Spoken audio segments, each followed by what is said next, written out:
All right, it's time for a coffee break, folks. Pour yourself a cup, or as Tom said earlier, fill her up. Fill her up. Yep. That's right. Pour it up and enjoy these. Big cup of coffee this morning. Yeah, always. Get the XL for us, or the Venti, as they say. Oh, yes, the Venti. Fancy folks at Starbucks.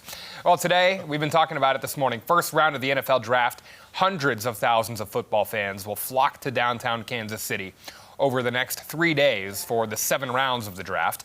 Maybe you're headed up there today from right here in the Ozarks.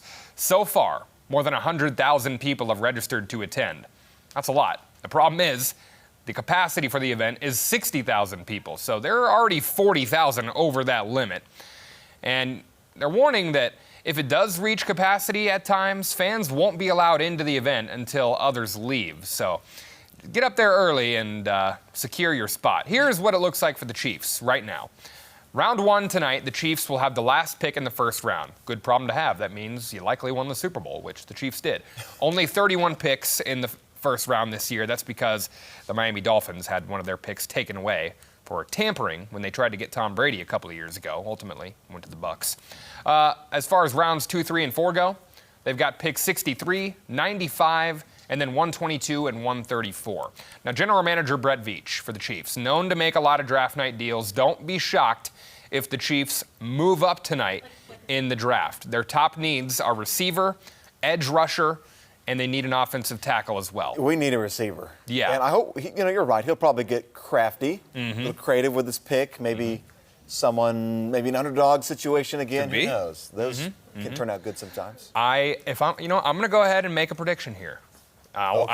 I will be wrong, but I'm going to say the Chiefs trade up to take Zay Flowers, wide receiver. He worked out with Patrick Mahomes a couple of weeks ago in Texas. Zay Flowers, book it so that tomorrow when we come back here, you can tell me, hey, you were wrong. So, Maybe good. Yeah. Zay Flowers, wide receiver. I think he'll. Zay Flowers. Remember that name. Yep. We'll see what happens. Zay Flowers. We'll see what happens. All right, our next story. More than 1,500 items that belong to the late rock star Freddie Mercury will be showcased this summer and then auctioned off. More auctions. All right. You know I love these auction stories, Tom. Sotheby's will feature some of the items at its galleries worldwide during the month of June. Then the auctions will start in September, coinciding with what would have been Freddie Mercury's 77th birthday. Wish he was still around. Okay. The items include artwork, costumes, instruments, and the singer's famous crown. Oh, there you go. That's got your name written all over it, Jesse. You know what? I think I'd look pretty good with that thing sitting here on the yeah. couch for a coffee break.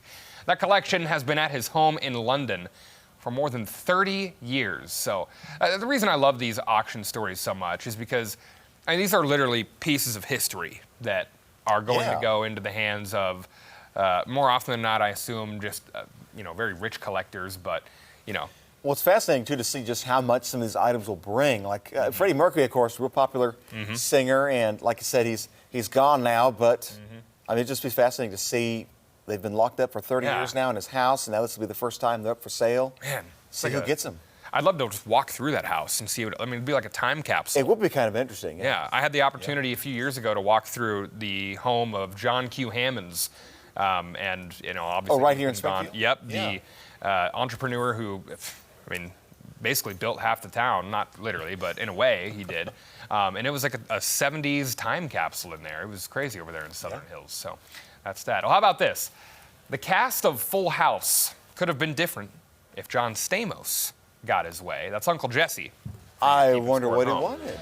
Stamos revealed on the Good Guys podcast with Josh Peck that he tried to get Mary-Kate and Ashley Olsen replaced on the show when they were 11 months old. What? Yeah, he says both the babies were crying way too much when they were trying to do a scene.